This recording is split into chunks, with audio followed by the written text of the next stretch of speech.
Welcome, Discordians. Hail, Eris.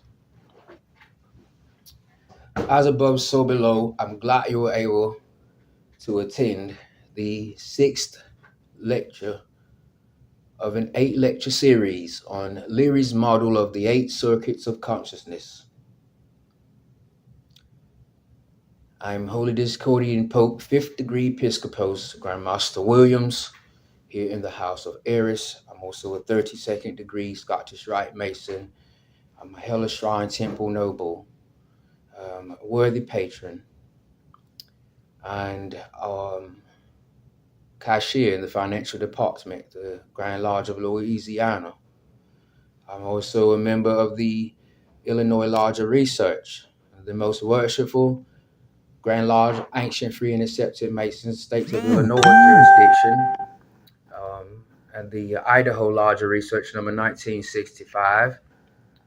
I'm the most worshipful Grand Lodge, free, and accepted Masons, state of Idaho jurisdiction. I'm a member of the Masonic Service Association, North America. I am a member of the Philalethes Society, the Masonic Philosophical Society.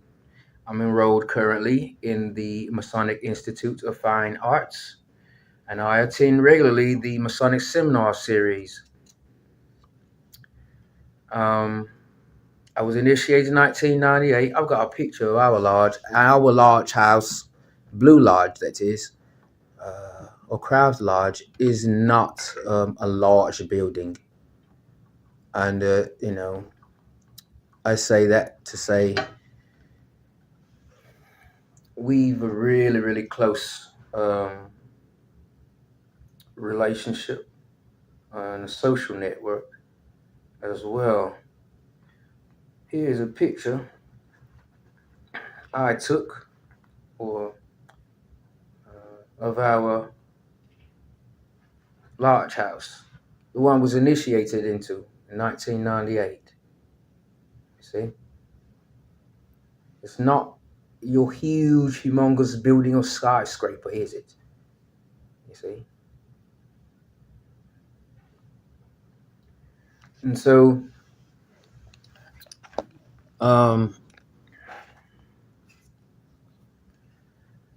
it's been 26 years that building has been a building I have admired and just pleasured in just looking at it up close from a distance, standing on the yard there in fellowship and learning how good men are made better. That perfect Ishla. I want to return this. Just give me just one pardon here while I regather my thoughts. Where it actually originally was before it just came to me. I could share a picture of my lodge, my Blue Lodge, because it's close. Excuse me. So I'm glad that you're here, and in the third degree in our organization here, which is the operative rite of the illuminated ones of Bavaria, in which we are practicing the ancient and accepted Scottish Rite 33 degrees. There's a lot about development, personal development, to be learned. Hopefully we add a little bit onto it today. Okay. Also in that early on in the Illuminati, the third grade that Brother Weishaupt carried over from Prudence Lodge under the right of strict observance, which he was admitted in 1777, involved ceremony. The first two um, grades or degrees did not involve a ceremony, a ritual, in which the candidate was given or is given secret signs. These are Illuminati Masonic signs, or these also Illuminati Masonic grips, and also a password. Right, so we're familiar with those things. A disclaimer though here, I'm not speaking to represent Freemasonry or any organization, right? Masonic related organization. We know in 1785, Illuminati was designated by the Elector Theodore of Bavaria as a branch of Freemasonry. It has been since then designated because of its work existing as an Illuminati. Brother Weishaupt, professor of law in Ingolstadt, created this society, right, before he became a Freemason. And so since he's become a Freemason, it's become more popular. So, it's sort of like Discordianism when the Illuminators trilogy was released in 1970, or when it came out to the 1970s, excuse me. Uh, you know, it became Discordianism, that is, became more popular. So between Freemasonry and the Covenant of Perfectibility, each of them have gained their own a certain status in terms of popularity or image, and people have been, diligently trying to resurface it ever since all secret societies were banned by Elector Theodore in 1784. However, let's move into the lecture, shall we? So we've got a nice warm little icebreaker. The lecture we are on today is the lecture 6 about the Sixth Circuit of Consciousness. And there are 8. The Sixth Circuit is the Neuroelectric Circuit. It is about the mind becoming independent of the first 5 circuits by awareness of the patterns. So knowing of the 8 circuits, the first 4 of them relating to survival of organisms on Earth, whereas the 5th through the 8th circuit are in use for future evolution of humans. We are still going to go a little bit beyond the halfway point there, the properties, if you will, of these circuits, broken down into 2 categories. One is dealing with the survival of organisms on Earth, and the other half with or being in use for future evolution of humans. And take one of those that are in use for future evolution of humans and add it in or include it actually with the first 4 that are dealing with or related to survival of organisms on Earth. And then we have these 5 circuits now, right? And the mind is to become, or is to be at becoming independent of the first 5 circuits, right? So perhaps we don't just have a split down the middle kind of division we can look at the 8 circuits of consciousness through. We can find it divisible, or we can find divisions in different ways. They don't all have to be equal, 50-50. Maybe there's a 1/3 somewhere in them, or 3/8, right? Meta programming is how we will get into it and understand it. And as well, consciousness of abstracting 2 ways. This circuit enables telepathic communication, according to Leary. And if you're into theosophy, which this isn't a theosophy, it's an organization, but I am an associate of the United Lodge of Theosophists, right? And member of all of the lodges under the United Lodge of Theosophists, or abbreviated as the ULT, in North America. As well, I'm enrolled in the correspondence course in the United Lodge of Theosophists Lodge in the United Kingdom. And I'm also a member of the Theosophical Society in America, a separate entity, also into Theosophy. And there I'm a member in the National Lodge, right? Because in the Theosophical Society of America, which isn't a name anywhere near United Lodge of Theosophists, it does have lodges. It's in the Theosophical Society of America, there are 102 branches throughout the nation, a combination of study centers and lodges, or chapters and lodges. And so I'm in the National Lodge. Uh, Headquarters is in Wheaton, Illinois.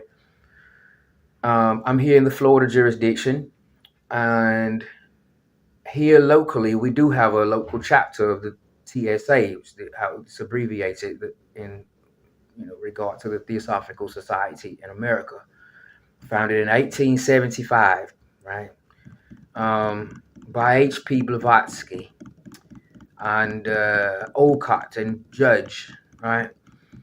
Um, Here locally, I'm the corresponding secretary in our local chapter, and so if you're into theosophy, then you understand. And if you're not, hear me good on this. Theosophy talks a lot about telepathic communication, psychic ability, and these encompassing the the tale of Harriet Petrovna, excuse not Harriet, Helena Petrovna Blavatsky's service to others during her time here on Earth, alive among us, right? So this sixth circuit enables telepathic communication. There's a lot to be said about it. We'll get into the higher degrees when we talk about telepathic communication. We start to reference the masters and the masters of wisdom in that respect. Uh, and how and then we start getting in internal, and it gets very esoteric actually. But it's pretty easy to see it that way if you're not just a theosophy student or a member of a theosophy lodge, rather you also are a member of Freemasonry as well, right? And so this circuit is impossible to explain to those who have only left brain activity, which is logic. The left brain's logic. But for those that only have left brain activity, it's impossible to explain the neuroelectric circuit to this person. It's also impossible to explain the neuroelectric circuit to those with active fifth circuits. Even if you have a right brain, right, activity, as well as a left brain activity, or a strong right brain activity, or only a right brain activity. If you have an active fifth circuit, it is just as if you have only a left brain activity, right?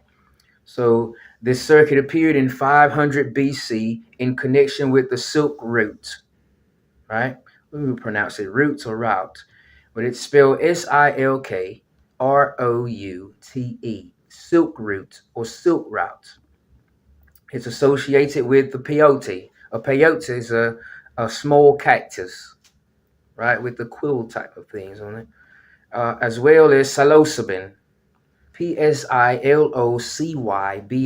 psilocybin. It's a naturally occurring psychedelic prodrug compound produced by more than 200 species of fungi, right? So it takes that many of them to produce this psilocybin, this naturally occurring psychedelic prodrug um, compound. Right, a little bit about the Sixth Circuit structure. Let's talk about agency and also the stages of change theory, because when we're dealing with the right brain, uh, which isn't logic, we're going to want to understand these terms in psychology or sociology. Agencies in sociology field, agency is the definition that I've come to reference with and refer. but it might be about the same in psychology or some other field. But agency is not referring to a building like your local electricity agency or Salvation Army type of thing, nonprofit type of agency. Agency in sociology instead means the ability to think, act, and make choices independently. And commonly in our world, we know we use agency when we're referring to a building that has a physical address on where you can actually go in and ask to speak to someone, right? Or call them, right? Governmental agency is a popular or common term we use, right? A governmental agency, a government agency.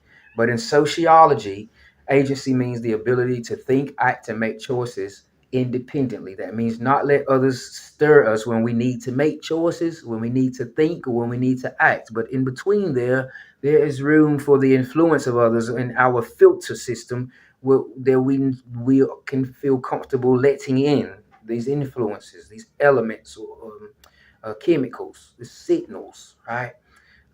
These electric these transmissions we can allow, right? But when we are to think, act, I mean, very specific in the moment, think, act, or make choices, was to do those independently, not just individually, independently. So that's going to become something to understand when we're delving deeper into the Sixth Circuit.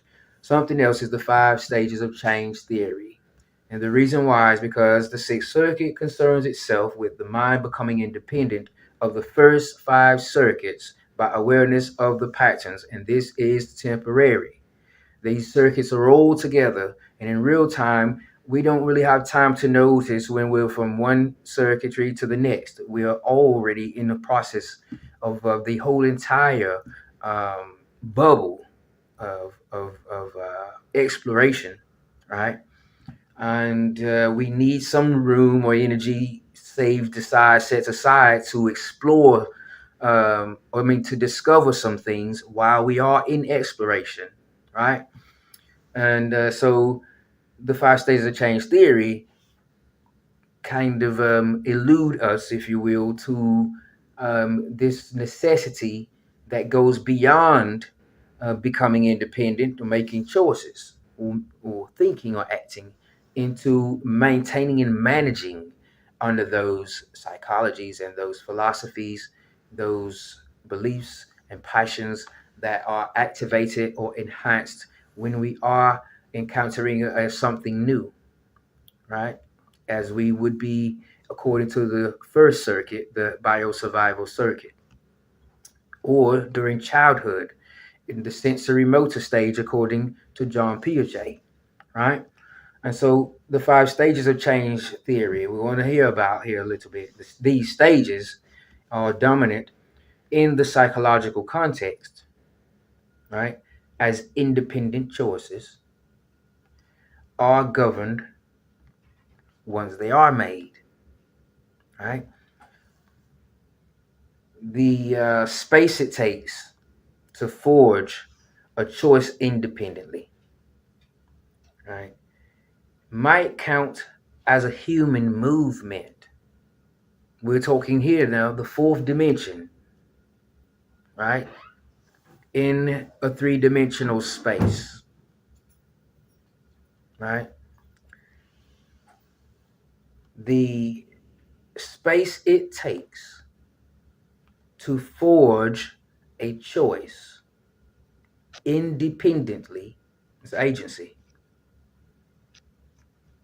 might count as a human movement. It might. Hence, we believe chaos and discordians, is as important in reality as order, right? It depends on what I mean, in a way here, thus far, it depends on the fourth dimension. Are we connecting with it? Can we access the fourth dimension? Can we find ourselves in the fourth dimension? And perhaps whether we can or not, might have a lot to do with how we interpret what we're going through when we make changes or choices and think and act independently. In terms of rate, how often or how long do we need this particular personal regime, um, you know, personal development strategy or method or plan, program to work, right? Um, Based again on our awareness of the patterns as the Sixth Circuit concerns itself with, as a way to become mentally independent of the first five circuits. Very specific. Discordians are bridging gaps in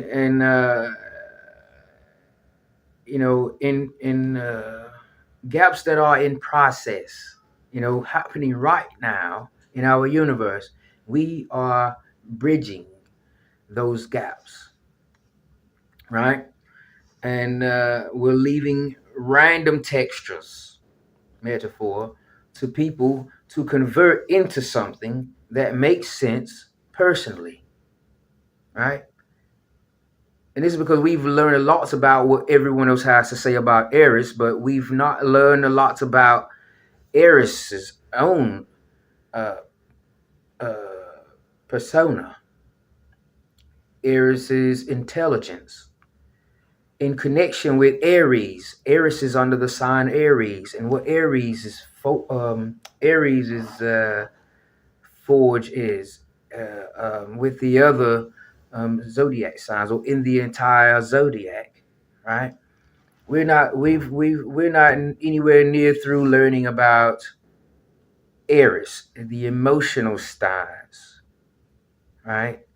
We're learning much about the description of Eris's job, or who Eris is um, as a Greek goddess, right? So change is called on in the neuroelectric circuit, and this circuitry in the change theory, it builds specific agency. In the change theory, it builds specific agency, and it develops different developmental points that detail each circuit, as opposed to each circuit, as we know, having three stages that detail the developmental points of the circuit. The five stages of change theory, um, it develops different developmental points for each circuit, not just one. So this applies. This is a linear concept, which is why I felt it's important to mention it in this lecture. Um, and it satisfies the fourth dimension temporarily, again, as much as is necessary for us to become aware of the patterns that are the reasons or causes why we would or need to um, work or focus in the sixth circuit on the mind becoming independent of the first five circuits. All right. Um, so the five stages of change theory, what are they? I'm going to show what they are and explain the reason why I'm going to right here. The first one we're going to do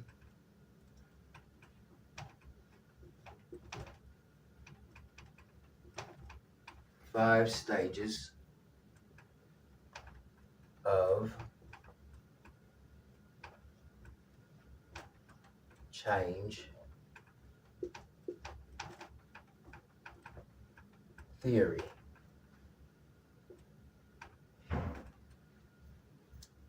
And I am Grand Master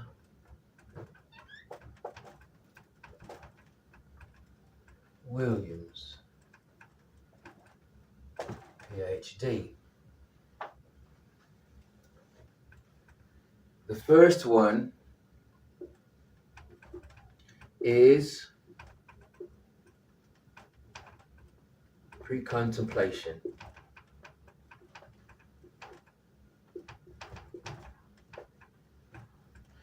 Pre-contemplation is when we have a thought and we are not conscious of it with regard to reasoning or ethical consideration. We've not prepared to debrief anyone about it for discussion, right? It is there, but it's rather sublime or fantasy, imaginary, we would presume. It isn't something that we're ready to sort of express in some type of form, right? Be it environmentally, sociologically, psychologically, or philosophically. And so it's a pre-contemplation. It means it has entered, but we've not come to it in terms of use for any evolution process for humans in a futuristic sense. The second one is contemplation. What we've done is realize that we are thinking about, that is in the mind. And now we're not pre-contemplating. We are now contemplating over it. Maybe our environment has shown us something or patterns that have activated a circuit, activated our awareness, given us some tangible way to kind of signify to us what it is that's in the mind that is not tangible, that is in the mind, right? The third one is preparation. The 5 P's are proper preparation prevents poor performance, right? Proper preparation prevents poor performance. The 5 P's, okay? So we've got preparation and the 5 stages of change theory. So change does not just really always happen in the blink of an eye. There's a process that takes place. And when it is activated in circuitry terms, then it's more or closer to the blink of an eye. But in literature here, when we're learning in the cultural way about these social science disciplines and these philosophies and these exoterically,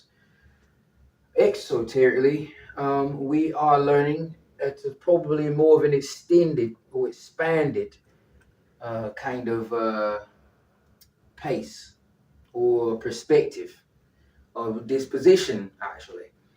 The 4th stage is action.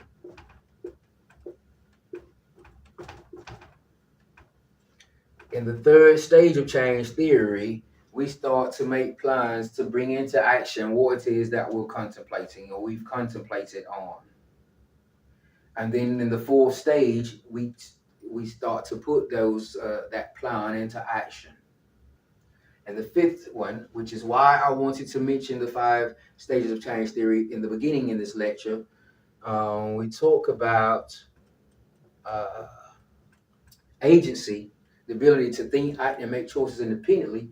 We're going to have to understand when the mind needs to become independent of the first 5 circuits for the purpose of the 6th circuit, what we do in that endeavor, if you will, in that moment, in that aspiration, is going to have to be managed or maintained, because when we are not in that circuitry and we're into another circuitry, in the flow of things in order, we need to understand that those separations, when we do without these circuits, those return to their original positions or positions, right?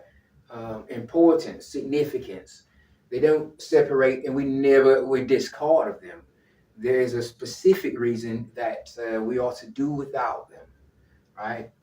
And so the fifth one is maintenance, and it's what makes the icing on a cake. Metaphorically, when we talk about agency, the ability to think, act, and make choices independently, right? We have to understand the five stages of change theory in order to be effective in our change and over time to become better transformational leaders or transactional leaders or each one of them, right? So these are the five stages of change theory. Important because of, particularly here, the fifth one, right? Because of the fifth one, maintenance. Because here, let's see, once we are looking in the circuit, the sixth circuit, we have a need to do without. This is a less than mathematical symbol. We're going to the less than, not the greater than. And we have the first five circuits. Let's say the fifth circuit on, right? Less than. And here we have the mind, right? We are going to need maintenance to keep intact what it is that we are contemplating on, what we're deliberately doing or committing or dedicating ourselves into independently, because we're doing it temporarily, right? We're looking for a result out of it, and so it's not going to take all of eternity. We'll never get the result, would we? So it's going to be very temporary, and therefore we need to remember how important maintenance is. In the five stages of change theory, we are offered an opportunity to make use of that maintenance, that skill of self-efficacy, right? Uh, so yes, we've got to make sure we know when we take things apart, we sort of borrow the circuits around here, there, do without some of them, do with others. That all at the end of the day, the eight circuits of consciousness are all still the eight circuits of consciousness, and we therefore need to understand the importance of maintenance along with agency. And so that's my opinion. But I wanted to draw or let you know what the five stages of change theory are. So let's go on and talk about the right brain thinkers. Well, the right brain thinkers need left brain exposure in order to understand, or to have somebody else who understands explain the neuroelectric circuit, right? Just only a right brain is not going to possibly understand or be able to have this circuit explained, right? And so until then, until right brainers also have a left brain activation, maybe the left brain thinkers are really right brainers, or they not. They substitute. Does the left brain, with regard here to the sixth circuit, reign as the dominant, because right brain only, just the right brain is not going to get this, right? Does it get to do with that, or can you depend on the left brainer? Because the left brainer also being able to understand and have this circuit explain, that is, might very well, presumably, be able to also have the right brain as well, right? I'm not sure, but I'll leave that one in the air. Nonetheless, the left brain is logical, and we do need logic to understand the eight circuits of consciousness, because we need to maintain while we make change, while we decide, while we choose and pick and develop. We have to maintain to impact and to develop and to become better than we are. Right? Discordians are each of these, left brain, right brain, if you ask me, or each got a whole package the way it originally comes. We didn't do without one. Because as persons, we act a role through the fraternity, and that is a service. Like we're not just episcoposes, we're not just neophytes, we're not just legionnaire deacons, we're not just chaplains or priests or polyfathers or holy discordian popes or grand masters, right? We're also in a role through the fraternity that is a role of service in our respective communities, right? So we're socially reserved on the ethics table, where chaos is right-brained, right? Because people typically don't think chaos is logical, right? And order is left-brained, well, because the left brain is the logical side, right? So order is left brain, because people typically make sense of order, organization, especially rather than disorder or chaos, disharmony, right? And each of them cap the religion of Discordianism, right? And so this is because Discordianism is a religion that is based on a belief that chaos is just as an important part of reality as order is. Not that it is more important or less important and vice versa, but that they each are equal when we are to bring them into a reality sense. That one does exist, whether you agree with it or whether you avoid it or whether you are comfortable with it or you think it's safe, it's sort of a different story, rather irrelevant, right? Or no. But because if it is, I mean, if I'm not correct, do not hesitate to correct me. All right. Although, to my best of my ability, I'm only giving my opinion. Right. But if there is something you want to add to it, do help out. And hail the light. All right.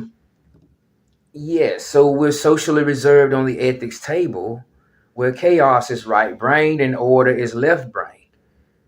Because each of them cap the religion of Discordianism. We don't have one side to pick of the other. If it's order, it's order. If it's disorder, in our book, it's just as important. It might as well be order, right? Eris is left brain academically, in my opinion, or knowledgeable, right? And that's the left, that being the left brain. She's right brain as a goddess, in my opinion. Again, because of service. And this is what we hear in Latvia about, or much about her is all derived from her reputation in service. And I would like to understand her more as a structure, if you will, right? Again, through the zodiac sign Aries, I think that it is possible, right? Because she's got a sign as well, right? I'm an Aquarius, right? Eris is an Aries, so there is some correlation we can find, because we know the zodiac tables all together. And in the United Lodge of Theosophists and the San Diego Lodge, every Saturday we meet and we discuss something about the zodiac, something. And we hear all about Aries and how it connects with the other signs and how they connect and how all these things make something well for us in our consciousness. And we get very theosophical about it. Right? The dialogue is verbatim theosophical. Okay. But here I ask, which brain influenced or motivated her to attend the wedding ceremony? Was it the left brain or the right brain? I'm not going to worry about the answer, but that's a question out there for Discordians, right? Again, I'll repeat it. Which brain influenced or motivated her to attend the wedding ceremony, in the idea that, or event, that she did not receive a formal invitation. So she didn't have a fantasy. She was not invited at all. She informally showed up on her own reconnaissance. So, which brain influenced or motivated her to attend the wedding ceremony? Right? Now, I'll say two things about it. A, not the left brain, because she was not invited. That's logic. And B, I would say the right brain, therefore. But, we've all got our own opinions. Either way, we're going to want to learn to get more into this circuit, since this one deals with the independence of the mind from the first five circuits by awareness of the patterns in our own Masonic journey, or our own Masonic light, right? This is a point in this series where we now are going to become engaged ethnographically. We're going to become imperial in our continual search, and for a delve that is deeper beyond thereby a traditional education into the mysteries of his or her universe, right? So not a lot of dialogue on the Sixth Circuit, as much as I, enjoyed talking about it. More so, there's a charge here. If you can feel it, can you? There's a charge here coming from me to each and every last one of you. That is to check out if you're able or not to become independent of the first five circuits. Get into the Leary's model of the 8 circuits of consciousness and work on it. Check it out, work around with it, toy around with it, as the saying goes, to see if you can find, having understood them, what they're about, uh, yourself in terms of your mind, becoming independent of the first five circuits by awareness of the patterns, right? This is going to cognitively prepare this house, I hope, to become more self-aware, right? Because in this fraternity versus outside of this fraternity, in any event, it's going to be very far out there, distant, uh, to suppose that you're going to be an impact to the rest of us here. If you don't work on yourself first, right? If you're not going to be working on being a better, as your good, a better enlightened Mason, you may come to a point in life along this journey, since in your life you're also on this journey, it's included in your life, versus someone who's not in the fraternity, their life is including other things. You are going to not, you're not going to want to go forward at some point on this quest for knowledge, because you're going to probably want to question your Masonic light, and if you still have a light, where the light is, right?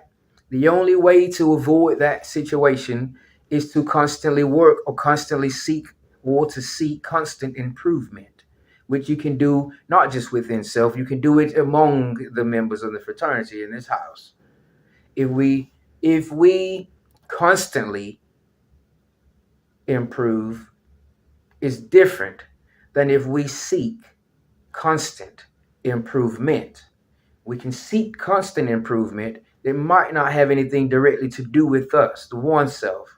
We might be observing one of our fellow brethren or sisters who's improving, right? So we want to continue to be able to practice seeking constant improvement. It builds leadership qualities. It is the what is it? The fifth or the sixth leadership quality, I think it is. Then we've got lead with integrity. Then we've got uh, create a shared vision. Then we've got challenge the status quo. Then we've got uh, influence positive action. We've got empower others. And we've got seek constant improvement. That's six of them. Those are six things that a leader does, according to the nation's largest and only accredited honor society here in North America, in which I was inducted into on January 19th, 2021, which is Sigma Alpha Pi. All right. So we've got material and leadership and things like that. I've been the logistics coordinator. I've been the communications coordinator, the recorder, as well as the activities coordinator.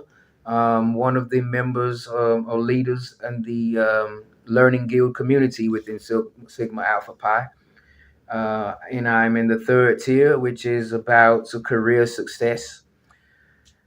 And I've done that to not just in my chapter in Tallahassee Community College, which I was conferred into the our society, but I've also served in these capacities for the Walden University chapter, the Western Governors University chapter, the Purdue Global University chapter, and I'm continuing in Walden. I think I might have already mentioned it, but there are some others. And so we're staying busy with also building those leadership blocks, those building blocks. That's important when we're learning about the circuits of consciousness, because reality of consciousness is something that is has resulted, or results from exchanging information. That means to engage and to be interactive. It's not just becoming. It's not just being a bookworm. It's not just learning and retaining information. It is about exchanging information, right? And the results, this reality of consciousness, it happens in exchanging information via chemical and electrical signals in the brain. Obviously, we're talking consciousness. So that's going to conclude the sixth lecture of the 8 lecture series, right? On Leary's model of the 8 circuits of consciousness. Um, I'm going to see you again for the 7th lecture, which is on the 7th circuit of consciousness, as well as the 8th lecture, which is on the 8th circuit of consciousness, before we close this presentation in the formal manner. So I wish you a great weekend. I'm going to be commuting with other brethren from other lodges in our organization. Um, you know, so I will be on social media. If you want to or need to reach out to me, feel free to.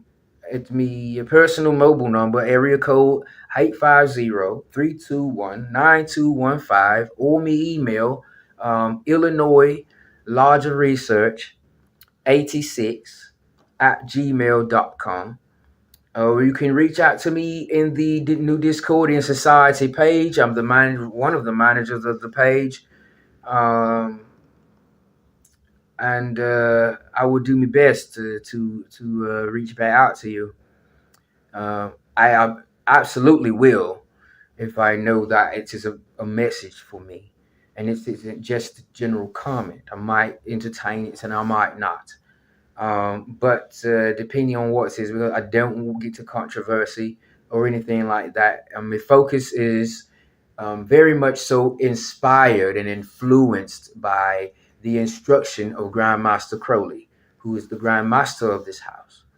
And very, very appreciative I am towards Grandmaster Crowley, not just about becoming a Grandmaster or having good words about my participation level, um, or those types of things. But as it turns out, for my own personal post-secondary education journey in college, and an intellectual association, I'm very appreciative and uh, and supportive of Grandmaster Crowley, because Grandmaster Crowley just has this sort of ethic for me, right? In my opinion, that is really about staying busy and staying productive and being creative and being innovative, open minded, um, cunning and skillful and deliberate about it, being very social about it.